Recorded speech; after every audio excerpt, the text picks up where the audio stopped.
सुनाता हूँ। गांव के पास एक घना जंगल था जहाँ पेड़ इतने ऊंचे थे कि आसमान को छूते लगते थे। उस जंगल में एक छोटा सा गांव बसा था। नाम था चंदनपुर। वहाँ लोग साधारण थे, खेतों में काम करते, गाय भैंस चराते और शाम को चौपाल पर बैठकर कहानियां सुनाते। लेकिन जंगल का एक हिस्सा ऐसा था जहाँ कोई नहीं जाता था। लोग उसे भूतिया कोना कहते थे। सुनने में थोड़ा डरावना लगता है ना। भूतिया कोने के बारे में कई कहानियां थी। कोई कहता कि वहां रात को अजीब सी आवाजें आती हैं, जैसे कोई रो रहा हो। कोई कहता कि वहां एक पुराना मंदिर है जहां सैकड़ों साल पहले एक साधु तपस्या करता था। साधु के गायब होने के बाद से वहां अजीब चीजें होने लगी। गांव के बच्चे तो रात में उस तरफ देखते भी डरते थे। इसी गांव में रहता था एक लड़का। नाम था रवि। रवि की उम्र होगी कोई 16-17 साल। वो बड़ा नटखट था, हमेशा कुछ नया करने की सोचता। स्कूल में मास्टर जी की नकल उतारता, दोस्तों के साथ मिलकर तालाब में मछलियां पकड़ता और अपनी साइकिल से गांव की गलियों में रेस लगाता।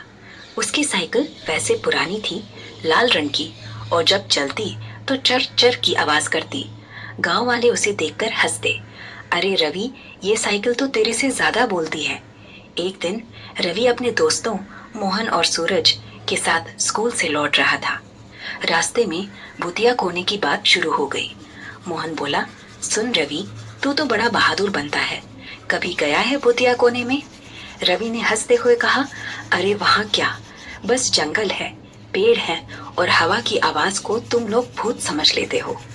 सूरज ने चुटकी ली, तो जाना, रात को अकेले, देखे कितनी हिम्मत है तेरी। बस ये बात रवि को चुभ गई।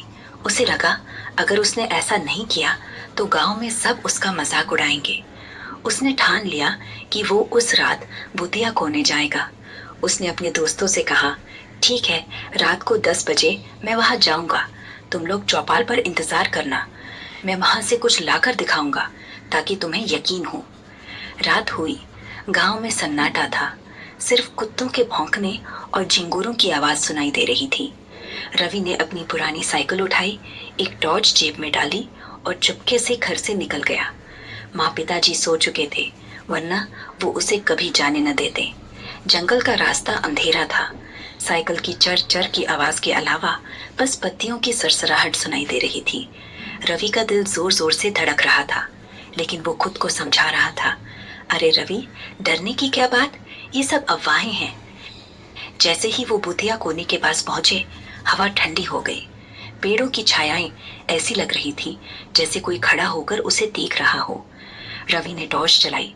रोशनी में उसे एक पुराना टूटा फूटा मंदिर दिखा। मंदिर की दीवारें ढह रही थी और सामने एक बड़ा सा पत्थर का शिवलिंग था। चारों तरफ बेल के पत्ते और जंगली फूल बिखरे थे। रवि ने सोचा, बस यहीं से कुछ ले जाऊंगा सबूत के लिए। वो मंदिर के पास गया और एक छोटा सा पत्थर उठाने लगा। तभी उसे एक अजीब सी आवाज सुनी दी, कौन है वहां? रवि का दिल जोर से धड़क कर उसने टॉर्च इधर उधर घुमाई, लेकिन कुछ नहीं दिखा। उसने सोचता शायद हवा है, लेकिन जैसे ही उसने पत्थर उठाया, एक ठंडी हवा का झोंका आया और टॉर्च की रोशनी बंद हो गई। रवि ने टॉर्च को हिलाया, मारा, लेकिन वो चालू ही नहीं हुई। अब तो रवि को सचमुच डर लगने लगा। उसने साइकिल की तरफ भागने की सोची, लेकिन तभी उसे मंदिर के पीछे से कोई हल्की सी रोशनी दिखी, जैसे कोई लालटेन जल रही हो। रवि का मन हुआ कि भाग जाए, लेकिन उसकी उत्सुकता जीत गई। वो धीरे धीरे उस रोशनी की तरफ गया। मंदिर के पीछे एक छोटी सी गुफा थी, जिसके अंदर से वो रोशनी आ रही थी। रवि ने हिम्मत जुटाई और गुफा के पास झांका। अंदर एक बूढ़ा साधु बैठा था। उसकी लंबी दाढ़ी थी और वो एक छोटी सी आग के पास बैठकर कुछ मंत्र पढ़ रहा था। साधु ने रवि को देखा और मुस्कुराया। आ गया बेटा, उसने कहा। रवि घबरा गया। आप कौन हैं और मुझे कैसे जानते हैं? साधु ने हंसते हुए कहा, मैं यही का हूं और तुझे इसलिए जानता हूं क्योंकि तू बहादुर है। जो डर को पीछे छोड़ दे वही यहाँ तक पहुंचता है।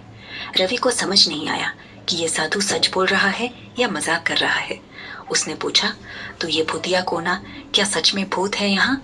साधु ने आंखें मटकाई और बोले, भूत भूत तो इंसान के मन में बसते हैं, यहाँ सिर्फ फियर वाली है।